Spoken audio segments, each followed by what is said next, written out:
সপ্তাহের কপি বস্তা ভরে নিয়ে এসছে। এবার এই কপি তরকারি খাওয়া যাবে না, তার জন্য আমি রোজ রোজ তোমাদের কপি আনলেই মুখরোচ খাবার তৈরি করবো আর তোমাদের সাথে শেয়ার করবো, তোমরা করে করে খাবে। তার জন্য আমি কী করেছি দেখো, এই যে কপিগুলোকে ছোটো ছোটো করে কেটে নুন আর গরম জল দিয়ে মানে হাফ ভাপার মতন করে রেখেছি। এর মধ্যে এখন আমি দেবো হচ্ছে তোমার গিয়ে আদা রসুন বাটা, আদা রসুন বাটা দেবো, লবণ দেবো, হলুদ দেবো, কাশ্মীরি লঙ্কা দেবো লালের জন্য, রঙের জন্য আর কি, আর দেবো হচ্ছে একটু চাট মশলা। এবার দেবো একটু চাট মশলা, চাট মশলা। এবার এটা ভালো করে মেখে নেব, এই ভালো করে মেখে নেব।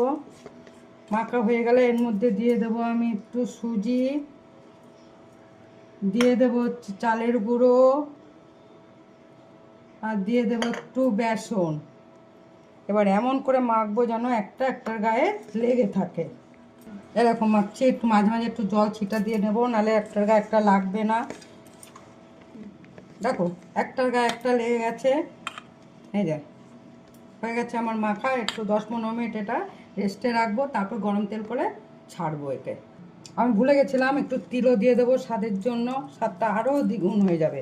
ব্যাস দেখো তেলটা একদম যখন একদম এরকম ফুটবে তেল তখন দিয়ে দেবে, দিয়ে একদম নাড়বে না সঙ্গে সঙ্গে, একদম লাল লাল হবে, আপনি ও হয়ে যাবে, তখন নামিয়ে নেবে।